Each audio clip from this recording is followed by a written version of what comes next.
ശരീരമാസകലം വേദനകളുമായിട്ട് O P ഡിയിൽ കടന്നു വരുന്ന രോഗികളെ നമ്മൾ ഡോക്ടേഴ്സ് ഒരുപാട് കാണാറുണ്ട്. അപ്പോൾ അവരെ നമ്മളിട്ട് കുറേയൊക്കെ ടെസ്റ്റ് ചെയ്ത് നോക്കും, ബ്ലഡ് ടെസ്റ്റുകളും അതുപോലെയുള്ള സ്കാനിങ്ങുകളും ഒക്കെ ചെയ്ത് നോക്കുമ്പോഴും ഒരു രോഗാവസ്ഥ നിർണ്ണയിക്കാൻ പറ്റാത്ത രീതിയിലുള്ള ഒരു അവസ്ഥയിലേക്ക് കടന്നു പോകുന്നുണ്ട്. അങ്ങനെയുള്ളൊരു അവസ്ഥയെക്കുറിച്ച് സംസാരിക്കാൻ വേണ്ടിയാണ് ഞാൻ ഇന്നെത്തിയിരിക്കുന്നത്. എൻ്റെ പേര് ഡോക്ടർ രാകേഷ്, പെയിൻ ഫിസിഷ്യനാണ്, രാജഗിരി ഹോസ്പിറ്റൽ, ആലുവ. കൂടുതലായിട്ടും ഈ ഒരു അവസ്ഥ കണ്ടുവരുന്നത് സ്ത്രീകളിലാണ്. അങ്ങനെ ഒരു പറയുന്നതിൽ ഒരു ബുദ്ധിമുട്ട് വിചാരിക്കരുത്. കാരണം സ്റ്റഡീസ് പ്രൂവ് ചെയ്യുന്നത് ഏകദേശം 3:1 റേഷ്യോയിലാണ് ഈ പറയുന്ന രീതിയിൽ ഫീമെയിൽസിൽ ഈ ഒരു പ്രോബ്ലം കണ്ടുവരുന്നത്. അപ്പോൾ ശരീരമാസകലം എന്ന് പറയുമ്പോൾ ഏകദേശം ബുക്സുകളെല്ലാം പറയുന്നത് ഒരു 19 വേദന ഉണ്ടാകുന്ന ഏരിയാസാണ് ഈ ഫൈബ്രോമയാൾജി എന്ന് പറയുന്ന ഒരു പിക്ചറിൽ നമ്മൾ കൊടുക്കുന്നത്. അതായത് ഒരു രോഗി നമ്മുടെ അടുത്തേക്ക് കടന്നു വരുമ്പോൾ അവർ കൈകളിലൊരു വേദന പറയുന്നു, കഴുത്തിലൊരു വേദന പറയുന്നു, തലവേദന പറയുന്നു, വയറുവേദന, നെഞ്ചുവേദന, അങ്ങനെ ഇത്രയധികം ഏരിയാസിൽ ഒരു രോഗി നമ്മുടെ അടുത്ത് വന്നിട്ട് വേദന പറയുമ്പോൾ പലപ്പോഴും നമുക്കൊരു രോഗനിർണയത്തിലേക്ക് എത്താൻ വേണ്ടി സാധിക്കുന്നില്ല. കാരണം അതിലൊരു വെല്ലുവിളി എന്ത് വെച്ച് കഴിഞ്ഞാൽ ഒരു ബ്ലഡ് ടെസ്റ്റോ ഒരു സ്കാനിങ്ങോ ചെയ്തത് മൂലമോ ഈ ഫൈബ്രോമയാൾജി എന്ന് പറയുന്ന ഈ രോഗാവസ്ഥയെ നമുക്ക് നിർണ്ണയിക്കാൻ വേണ്ടി സാധിക്കുന്നില്ല. അപ്പോൾ ഇന്നത്തെ വിഷയം അത് തന്നെയാണ്, ഫൈബ്രോമയാൾജിയ. അപ്പോൾ ഈ ഫൈബ്രോമയാൾജിയ എന്ന് പറയുന്ന അസുഖം, ഇതിൻ്റെ ബുദ്ധിമുട്ട് കൊണ്ട് അനുഭവിക്കുന്ന ഒരുപാട് ആൾക്കാർ നമ്മുടെ സൊസൈറ്റിയിലുണ്ട്. കാരണം അതിൻ്റെ ഒരു ബേസിക് ഒരു പ്രോബ്ലം എന്ന് വെച്ച് കഴിഞ്ഞാൽ ഈ ഫൈബ്രോമയാൾജിയയ്ക്ക് ഒരു ഡെഫിനിറ്റീവ് ആയിട്ടുള്ള ഒരു ലാബ് ടെസ്റ്റ് ഇല്ല, അല്ലെങ്കിൽ അത് കണ്ടുപിടിക്കാനുള്ള ഒരു മാർഗ്ഗമില്ല. എന്നാൽ അത് കണ്ടുപിടിച്ച് കഴിഞ്ഞാൽ ഇന്ന ഒരു തെറാപ്പി ചെയ്ത് കഴിഞ്ഞാൽ അതിനെ കംപ്ലീറ്റ് ആയിട്ട് മാറ്റാൻ പറ്റുമൊന്നുമില്ല. ഡയബറ്റീസും ഹൈപ്പർ ടെൻഷനും ഒക്കെ പോലെ തന്നെ നമ്മുടെ ശരീരത്തിലുമായി ബന്ധപ്പെട്ടിട്ട് നമ്മൾക്ക് ഒരു പ്രാവശ്യം വന്നു കഴിഞ്ഞാൽ നമ്മുടെ ജീവിതാവസാനം വരെ നമ്മുടെ ഒപ്പം ഉണ്ടാകുന്ന ഒരു രീതിയിലുള്ള അസുഖം തന്നെയാണ് ഫൈബ്രോമയാൾജി. നേരത്തെ പറഞ്ഞതുപോലെ 2.74 എക്സാക്ട്ലി 2.74 ടൈംസ് ഫീമെയിൽസിൽ ഈ രോഗം കണ്ടുവരുന്നുണ്ട്. അപ്പോൾ ഈ ഫൈബ്രോമയാൾജി എന്ന് പറയുന്ന അസുഖം എങ്ങനെ കണ്ടുവരുന്നു എന്ന് ചോദിച്ചു കഴിഞ്ഞാൽ ആക്ച്വലി ഇതിൻ്റെ പത്തോളജിയിലേക്ക് നമ്മൾ പോവുകയാണെങ്കിൽ ബേസിക്കലി അത് ജെനറ്റിക് ആയിട്ടാണ് വരുന്നത്. ജെനറ്റിക്കായിട്ട് നമ്മുടെ ഓരോ ശരീരത്തിൽ നിന്നുള്ള വേദനകൾ നമ്മുടെ ബ്രെയിനിലെത്തിയിട്ടാണ് ആ വേദനയാണെന്ന് മനസ്സിലാവുന്നത്. അതുപോലെ തന്നെ കേൾവി, അതുപോലെ തന്നെ നമുക്ക് ടേസ്റ്റ് ചെയ്യുന്ന ഭക്ഷണ പദാർത്ഥങ്ങളുടെ ടേസ്റ്റ്, അതെല്ലാം ബ്രെയിനിലെത്തിയിട്ടാണ് പ്രോസസ്സ് ചെയ്യുന്നത്. അപ്പോൾ അതിന് വേണ്ടി വരുന്ന ഹോർമോൺസാണ് സെറട്ടോണിൻ, നോറെപ്പിനെഫ്രിൻ എന്ന് പറയുന്ന രീതിയിലുള്ള ഹോർമോൺസ്. അപ്പോൾ അതിൻ്റെ രാസപ്രവർത്തനങ്ങളിൽ ഒരു വ്യത്യാസങ്ങൾ വന്നത് മൂലം എല്ലാ തരത്തിലുള്ള സെൻസറി ആക്ടിവിറ്റീസും എല്ലാ തരത്തിലുള്ള കാര്യങ്ങളും ആംപ്ലിഫൈ ചെയ്യുന്നു. അതായത് നമ്മുടെ നോർമലി നടക്കുന്ന ഒരു രാസപ്രവർത്തനത്തിനിടയിൽ ഒരു ആംപ്ലിഫയർ ഘടിപ്പിച്ച ഒരു അവസ്ഥയാണ് ഫൈബ്രോമയാൾജിക്ക് ഉണ്ടാവുന്നത്. അപ്പോൾ അതിൻ്റെ ഭാഗമായിട്ട് ഒരു രോഗിക്ക് ഒരു ചെറിയൊരു വേദന വന്നാൽ തന്നെ സാധാരണ വ്യക്തികളിൽ കാണുന്നതിനേക്കാൾ ഇരട്ടിയിലധികമോ ആയിട്ട് ആ രോഗിക്ക് ആ വേദന അനുഭവപ്പെടുന്നു. അത് വേദന മാത്രമായിക്കൊള്ളണമെന്നില്ല, ഒരു പ്രഷർ സെൻസേഷൻ ആയാലും ഒരു 3-4 തവണ മൾട്ടിപ്ലൈ ചെയ്തിട്ട് ആ രോഗിക്ക് കാണുവാൻ വേണ്ടി സാധിക്കുന്നുണ്ട്. അപ്പോൾ ഇങ്ങനെയുള്ള രോഗികളിൽ ആ ട്രീറ്റ്മെൻറ്റും ഭയങ്കരമായിട്ട് ബുദ്ധിമുട്ടാണ്. കാരണം എന്താ വെച്ച് കഴിഞ്ഞാൽ ആ രോഗികൾ നമ്മളോട് പറയുന്ന റീജിയൻസ് ഉണ്ടാവും. അത് ഏകദേശം 19 ഏരിയാസ് ഓൾറെഡി ഡിസ്ക്രൈബ് ചെയ്ത് വെച്ചിട്ടുണ്ട്. അപ്പോൾ അതിൽ ഒരു 10-11 ഏരിയാസിൽ ആ പേഷ്യൻ്റ് നമ്മളോട് വേദന പറയുമ്പോൾ അവിടെയെല്ലാം നമുക്കൊരു ക്ലിനിക്കൽ എക്സാമിനേഷൻ ചെയ്ത് അവിടെയെല്ലാം ഒരു രോഗാവസ്ഥ കണ്ടെത്താൻ വേണ്ടി പറ്റില്ല. കാരണം ആ വേദന പറയുന്ന അവസ്ഥയുള്ള ഒരു സ്ഥലത്തായിരിക്കണമെന്നില്ല ആ രോഗിയുടെ പ്രോബ്ലം. ആ ബ്രെയിനിലോ അല്ലെങ്കിൽ ആ ബ്രെയിനിലേക്ക് കണ്ടക്ട് ചെയ്യുന്ന സുഷുമ്ന നാഡിയിലോ ഒക്കെ ആയിരിക്കും രാസപ്രവർത്തനങ്ങളുടെ ബുദ്ധിമുട്ടുകൾ മൂലമായിരിക്കും ഈ ഫൈബ്രോമയാൾജിയ ഉണ്ടായിട്ടുണ്ടാവുക. അപ്പോൾ നമ്മൾ ട്രീറ്റ്മെൻറ്റും ആ വേദന ഉണ്ടാകുന്ന ആ ഭാഗത്തെ അനുബന്ധിച്ച് ചെയ്തിട്ട് കാര്യമില്ല. ഇതിനോടൊപ്പം തന്നെ ഈ വേദന മാത്രമാണോ ഈ ഫൈബ്രോമയാൾജിയുടെ ലക്ഷണങ്ങളെന്ന് ചോദിച്ചു കഴിഞ്ഞാൽ അത് മാത്രം പോലെ അതിനോടൊപ്പം തന്നെ ആ 5-6 അതിനോടൊപ്പം നിൽക്കുന്ന സിംറ്റംസ് ഉണ്ട്.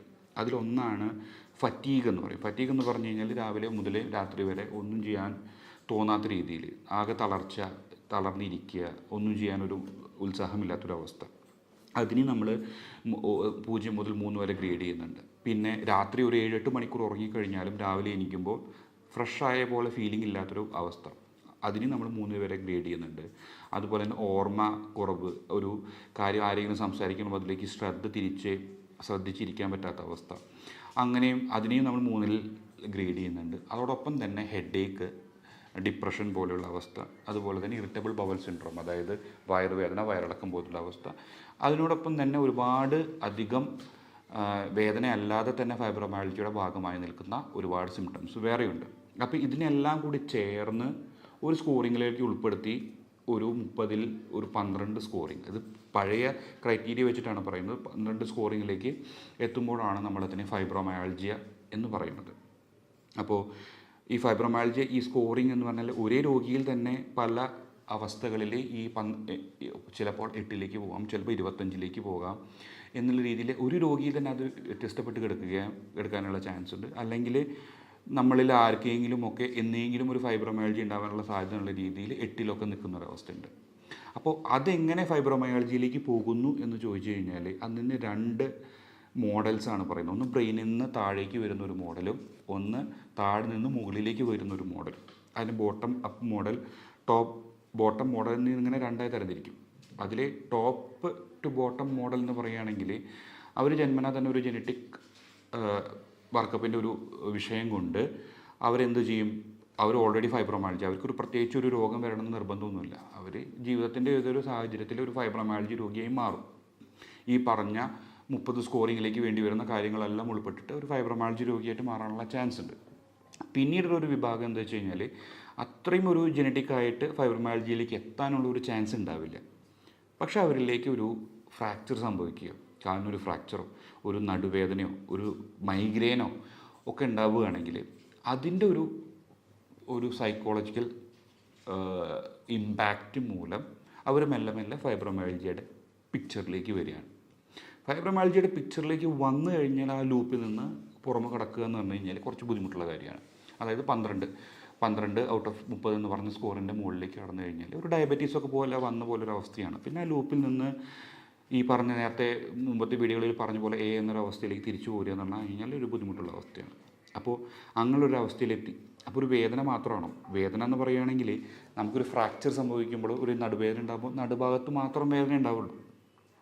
അപ്പോൾ നമ്മുടെ ശരീരത്തിലൊരു 19 ഏരിയാസിൽ ഈ ഒരു വേദന ഉണ്ടാകുന്നൊരവസ്ഥ, ആ അവസ്ഥ ട്രീറ്റ് ചെയ്യാനുള്ള ഒരു മാർഗ്ഗമില്ലാത്തുള്ള അവസ്ഥ, അത് ലാബ് ടെസ്റ്റിൽ കണ്ടുപിടിക്കാൻ പറ്റാത്തൊരവസ്ഥ, അതിനേക്കാളൊക്കെ ഉപരി അതിൻ്റെ ഒരു റീസൺ കണ്ടുപിടിക്കാൻ പറ്റാത്തൊരവസ്ഥ ഉള്ളതുകൊണ്ട് തൻ്റെ രോഗം മാനസികമാണെന്ന് മുദ്രകുത്തപ്പെടുന്ന അവസ്ഥ, ഈ അവസ്ഥകളിലൂടെയൊക്കെയാണ് ആ രോഗി കടന്നു പോകുന്നത്. അപ്പോൾ ആ രോഗിക്ക് വേദനയാണോ ഏറ്റവും ഇമ്പോർട്ടൻ്റ് പ്രോബ്ലം എന്ന് ചോദിച്ചു കഴിഞ്ഞാൽ ചിലപ്പോൾ അതായിരിക്കില്ല. ഫറ്റീഗ്, ടയേർഡ്നെസ് മൂലം തൻ്റെ നോർമൽ ആക്ടിവിറ്റീസ് ചെയ്യാൻ വേണ്ടി പറ്റുന്നില്ല, അതും ഒരു ബുദ്ധിമുട്ടാണ്. ഒരു കാര്യത്തിനും ശ്രദ്ധിക്കാൻ വേണ്ടി പറ്റുന്നില്ല. കാരണം ആരെങ്കിലും ഒരാളൊരു കാര്യം സംസാരിക്കുമ്പോൾ ഈ വ്യക്തിക്ക് അത് ഓർത്തെടുക്കാനും അതിൽ ശ്രദ്ധ കണ്ടിന്യൂ ചെയ്യാനും പറ്റുന്നില്ല. അല്ലെങ്കിൽ ഒരു ഹെഡ് ഏക്ക്, തലവേദന വരുന്നത് മൂലം ഒരു 4 മണിക്ക് ഇന്ന ആളെ മീറ്റ് ചെയ്യാം, ഇന്ന കാര്യങ്ങൾ ചെയ്യാമെന്ന് പ്ലാൻ ചെയ്യാൻ പറ്റുന്നില്ല. കാരണം ആ സമയമാകുമ്പോൾ ചിലപ്പോൾ തലവേദനയായിട്ട് കിടക്കുകയായിരിക്കും. പിന്നെ ഒരു ഭക്ഷണ പദാർത്ഥം കഴിക്കാൻ പറ്റാത്ത അവസ്ഥ, കാരണം ഡയേറിയ, വയറുവേദന പോലുള്ള അവസ്ഥ. അങ്ങനെ ഒരു രോഗിയെ ഏതൊക്കെ തലത്തിൽ, ഡിപ്രഷൻ പോലുള്ള അവസ്ഥ, അപ്പോൾ ഒരു രോഗിയുടെ നോർമൽ ആക്ടിവിറ്റീസിനെ മുഴുവൻ കോംപ്രമൈസ് ചെയ്യുന്ന രീതിയിലുള്ള രോഗമാണ് ഫൈബ്രോമയാൾജിയ. അപ്പോൾ അതുമാത്രമല്ല, ആ രോഗിയെ അതിനെ പുറത്തേക്ക് എത്തിക്കാൻ വേണ്ടിയിട്ട് അയാൾ ഒരു ഡോക്ടറുടെ അടുത്തേക്ക് പോകുമ്പോൾ ആ ഡോക്ടർ കുറച്ച് ടെസ്റ്റുകളും ബ്ലഡ് ഇൻവെസ്റ്റിഗേഷൻ ചെയ്യുന്നു, ആർത്രൈറ്റീസ് റൂൾ ഔട്ട് ചെയ്യുന്നു. അതിൻ്റെ ഒരു കോമൺ ഡിഫറൻഷ്യൽ ഡയഗ്നോസിസാണ് റുമറ്റോയ്ഡ് ആർത്രൈറ്റീസ്. ശരീരത്തിലെ എല്ലാ ജോയിൻസിലും ഉണ്ടാകുന്ന ആർത്രൈറ്റിസുകൾ. അപ്പോൾ അത് ഒഴിവാക്കാൻ വേണ്ടിയിട്ട്, അത് റൂൾ ഔട്ട് ചെയ്യാൻ വേണ്ടിയുള്ള ചെയ്യുന്നു. പിന്നെ നടുവേദനയ്ക്കുള്ള ടെസ്റ്റുകൾ ചെയ്യുന്നു, ബ്ലഡ് ടെസ്റ്റുകൾ ചെയ്യുന്നു, തൈറോയിഡിൻ്റെ ടെസ്റ്റ്, തൈറോയിഡൊക്കെ കുറഞ്ഞിരിക്കുന്ന അവസ്ഥയിൽ ഫൈബ്രോമയാൾജി പോലുള്ള പിക്ചർ ഉണ്ടാവാനുള്ള ചാൻസ് ഉണ്ട്. അപ്പോൾ തൈറോയിഡ്, വൈറ്റമിൻ ഡി എല്ലാം നമ്മൾ റൂൾ ഔട്ട് ചെയ്ത് നോക്കുമ്പോൾ അതൊക്കെ നോർമലായിരിക്കുന്ന ഒരു അവസ്ഥയിലൊരു അവസാനമാണ് നമ്മൾ ഈ ഫൈബ്രോമയാൾജി എന്ന് പറയുന്ന ഡയഗ്നോസിലേക്ക് എത്തുന്നത്. അപ്പോൾ ഫൈബ്രോമയാൾജി എന്ന് പറയുന്ന ഡയഗ്നോസിലേക്ക് എല്ലാം ഒഴിവായിട്ട് ആ ഫൈബ്രോമയാൾജിയിലേക്ക് എത്തിക്കഴിഞ്ഞാൽ ഇനി അതിന് ട്രീറ്റ്മെൻ്റ് ഒന്നുമില്ല എന്ന് പറഞ്ഞ് രോഗിയുമായി മടക്കി അയക്കുന്ന അവസ്ഥയാണ് ഈ ഫൈബ്രോമയാൾജിക്ക് ഉള്ളത്. അപ്പോൾ പക്ഷേ ഒരു പെയിൻ സ്പെഷ്യലിസ്റ്റിന് ഇങ്ങനത്തെ ഒരു അവസ്ഥയെ അതിൻ്റെ കാരണം എന്താണെന്ന് വ്യക്തമായി മനസ്സിലാക്കാൻ വേണ്ടി പറ്റും. കാരണം ആ രോഗി പറയുന്ന ശരീര അവയവങ്ങളിലല്ല വേദനയെന്നും ആ വേദനയുടെ പ്രോസസ്സിങ്ങിലാണ് പ്രശ്നമെന്നും ഒരു പെയിൻ ഫിസിഷ്യൻ യഥാക്രമം മനസ്സിലാക്കാൻ വേണ്ടി സാധിക്കുകയും മെഡിസിൻസ് ഉണ്ടോ എന്ന് ചോദിച്ചു കഴിഞ്ഞാൽ ഡയബറ്റീസിനൊക്കെ മെഡിസിൻസ് കൺട്രോൾ ചെയ്യുന്നത് പോലെ തന്നെ നമുക്ക് എന്താ പറയുക, ഈ സെൻട്രൽ ന്യൂറൽ പ്രോസസ്സിങ്ങിൻ്റെ ബുദ്ധിമുട്ടാണെന്ന് പറഞ്ഞല്ലോ, അതിനെയൊക്കെ നല്ല രീതിയിൽ കൺട്രോൾ ചെയ്ത് കൊണ്ടുപറ്റുന്ന രീതിയിലുള്ള മെഡിസിൻസ് ഉണ്ട്. എന്നാൽ ആ മെഡിസിൻ കൊണ്ട് മുഴുവനായിട്ടും രോഗം മാറ്റാൻ പറ്റുമെന്ന് ചോദിച്ചു കഴിഞ്ഞാൽ അതുമില്ല. അപ്പോൾ ഈ പറഞ്ഞ ടയേർഡ്നെസ്സും ഈ പറഞ്ഞ വേദനയൊക്കെ മാറണമെങ്കിൽ ഞാൻ മുമ്പേ പറഞ്ഞിട്ടുള്ളതുപോലെ തന്നെ ഇവിടെ നിന്ന് ശരീരത്തിൻ്റെ ഏതൊക്കെ ഭാഗത്തു നിന്നാണോ വേദന ബ്രെയിനിലേക്ക് എത്തിക്കൊണ്ടിരുന്നത് ആ ഏരിയയിൽ നിന്നൊക്കെ നോർമൽ ഡേ ടു ഡേ ആക്ടിവിറ്റീസിൻ്റെ സിഗ്നൽസ് ബ്രെയിനിലേക്ക് എത്തിക്കണം. അതിനുള്ള ഏറ്റവും നല്ല മാർഗ്ഗമാണ് എക്സസൈസ്. അപ്പോൾ ഫൈബ്രോമയാൾജിയ എന്ന് പറഞ്ഞ വരുന്ന രോഗിക്ക് അനങ്ങാൻ പോലും പറ്റാത്ത രീതിയിൽ വരുന്നൊരു രോഗിക്ക് ഉടനടി ഒരു 30-40 മിനിറ്റ് എക്സസൈസ് പറഞ്ഞു കഴിഞ്ഞാൽ ആ രോഗി വീണ്ടും വേദന എക്സസർബേറ്റ് ചെയ്ത് അല്ലെങ്കിൽ കൂടിയിട്ടാണ് നമ്മുടെ അടുത്തേക്ക് തിരിച്ചു വരിക. അപ്പോൾ അത് പറ്റില്ല. അപ്പോൾ നമുക്ക് ചെയ്യാൻ പറ്റുന്ന ഒരു കാര്യം എന്താ വെച്ച് കഴിഞ്ഞാൽ ഈ മെഡിസിൻ, ഫാർമക്കോതെറാപ്പി എന്ന് പറയുന്ന ഈ മെഡിസിൻസിൻ്റെ ഒപ്പം തന്നെ ഈ പറയുന്ന ഹോട്ട് ഫെർമെൻറ്റേഷൻ, കുറച്ച് ചെറുതായിട്ടുള്ള ഓയിൽ മസാജ്, അതിനോടൊപ്പം തന്നെ normal day to day activities aggravate ചെയ്യുക. അത് നമ്മൾ ഇരുന്നോട്ടിരുന്ന് മറ്റൊരാളോടാണ് ഒരു ഫാൻ ഓണാക്കാൻ പറഞ്ഞിട്ടുണ്ടെങ്കിൽ നമ്മുടെ അടുത്ത സ്റ്റെപ്പിൽ നമ്മൾ സ്വയം നടന്ന ആ ഫാൻ ഓണാക്കുന്ന അവസ്ഥയിലേക്ക് എത്തുക. നമ്മൾ ചെയ്ത കാര്യങ്ങളിലെല്ലാം നമ്മുടെ ഡേ ടു ഡേ ആക്ടിവിറ്റീസ്, ദൈനംദിന കാര്യങ്ങളിൽ നമ്മൾ ചെയ്തുകൊണ്ടിരുന്ന കാര്യങ്ങളിൽ അതിൻ്റെ സ്പീഡ് കൂട്ടുക, അതിൻ്റെ എമൗണ്ട് കൂട്ടുക. അതൊരു 2 ആഴ്ച ചെയ്ത് കഴിഞ്ഞാൽ ചെറിയൊരു ഉണർവ് വരും. അങ്ങനെ പതുക്കെ ഓരോ ചെറിയൊരു എക്സസൈസും യോഗയും ഒക്കെ ആയിട്ട് നമ്മുടെ ഡേ ടു ഡേ ആക്ടിവിറ്റീസ് കൂട്ടിയോടൊപ്പം തന്നെ എക്സസൈസും ഒരു 45 to 1 hourലേക്ക് വരികയാണെങ്കിൽ ഈ ഫാർമക്കോതെറാപ്പിയുടെ സഹായത്തോടു കൂടി ഇനി ആവശ്യം വേണ്ടി വരികയാണെങ്കിൽ ചിലപ്പോൾ ഒരു സൈക്കോതെറാപ്പി, അതായത് നമുക്കൊരു കൗൺസിലിങ്ങിൻ്റെ ഒക്കെ ആവശ്യം വേണ്ടി വരുന്നുണ്ടാവും. അങ്ങനെ ഒരു മൾട്ടി ഡിസിപ്ലിനറി എന്നൊക്കെ പറയുന്ന വിവിധ മേഖലയിലുള്ള ഡോക്ടർമാരുടെ സഹായത്തോടുകൂടി ഒരുമിച്ച് നമുക്ക് ട്രീറ്റ് ചെയ്യാൻ പറ്റുന്ന ഒരു അവസ്ഥയാണ് ഫൈബ്രോമയാൾജിയ. അങ്ങനെ സമയമെടുക്കും. ഏകദേശം 2-3 മാസം കൊണ്ട് എക്സസൈസ് എല്ലാം ചെയ്ത് മെഡിസിൻ്റെ എഫക്റ്റൊക്കെ നല്ല രീതിയിൽ വന്നതിന് ശേഷം നമുക്ക് ഈ ഫൈബ്രോമയാൾജിയയെ നമുക്ക് വളരെ രീതിയിൽ കൺട്രോൾ ചെയ്യാൻ പറ്റും. ചിലപ്പോൾ ഈ ഫൈബ്രോമയാൾജിയ ഉണ്ടാക്കാൻ കാരണമായ തുടക്കത്തിലുള്ളൊരു രോഗം ഉണ്ടാവുമല്ലോ, അല്ലെങ്കിൽ വേദനയുടെ ഒരു കാരണം ഉണ്ടെങ്കിൽ അങ്ങനെയുള്ള രോഗികളിൽ അത് മാറുന്നതോടൊപ്പം ഒരു 2-3 മാസം ഈ ഫൈബ്രോമയാൾജിയയെ കൺട്രോൾ ചെയ്യപ്പെടുന്ന ട്രീറ്റ്മെൻറ്റിലേക്കൊക്കെ പോയി കഴിഞ്ഞാൽ നമുക്ക് കുറേയൊക്കെ ഫൈബ്രോമയാൾജിയ നമുക്ക് കൺട്രോൾ ചെയ്ത് നിർക്കാൻ പറ്റുകയും ചിലപ്പോൾ നമുക്ക് തിരിച്ച് ഫൈബ്രോമയാൾജിയ ഇല്ലാത്ത അവസ്ഥയിലേക്ക് തിരിച്ചു പോകാനൊക്കെ പറ്റും. അപ്പോൾ ഈ പറഞ്ഞു വന്നതിൽ ഫൈബ്രോമയാൾജിയ എന്ന് പറയുന്ന ഈ രോഗം, അല്ലെങ്കിൽ ഫൈബ്രോമയാൾജിയുടെ ഒരു ചെറിയ വെർഷനായിട്ടുള്ള മയോഫേഷ്യൽ പെയിൻ, അതായത് ചെറിയൊരു വേർഷനാണ്, പക്ഷെ അതിനായിട്ട് ഒരു ബന്ധവുമില്ല. ശരീരം മുഴുവൻ പേശികളെല്ലാം വേദന എടുക്കുന്ന അവസ്ഥ ഒന്നും നമുക്ക് ബ്ലഡ് ടെസ്റ്റുകളിലോ സ്കാനുകളിലോ ഒന്നും കാണാൻ പറ്റില്ല. എന്നാൽ അതൊരു രോഗമല്ല എന്നുള്ളൊരു തീരുമാനത്തിലേക്ക് എത്താൻ വേണ്ടി പാടില്ല. അതുപോലെ തന്നെ അതിന് ട്രീറ്റ്മെൻറ്റ് ഇല്ല എന്നുള്ളൊരു തീരുമാനത്തിലേക്ക് എത്താൻ വേണ്ടി പാടില്ല. നമ്മൾ നല്ല രീതിയിലുള്ള എക്സസൈസ്, ഫാർമക്കോതെറാപ്പിയിലൂടെ നമുക്ക് ഈ ഫൈബ്രോമയാൾജിയയെ പോലും നമുക്ക് തോൽപ്പിക്കാൻ സാധിക്കും എന്നുള്ളൊരു ഇൻഫോർമേഷനാണ് എനിക്ക് നിങ്ങളോട് പറയാനുള്ളത്. ഇപ്പോൾ ഞാൻ സംസാരിച്ച വിഷയത്തെക്കുറിച്ച് ചെറിയൊരു ധാരണ നിങ്ങൾക്ക് എല്ലാവർക്കും ഉണ്ടായെന്ന് കരുതുന്നു. വേദന സംബന്ധമായ കൂടുതൽ സംശയങ്ങൾക്ക് വേണ്ടി താഴെയുള്ള നമ്പറിൽ ബന്ധപ്പെടാവുന്നതാണ്.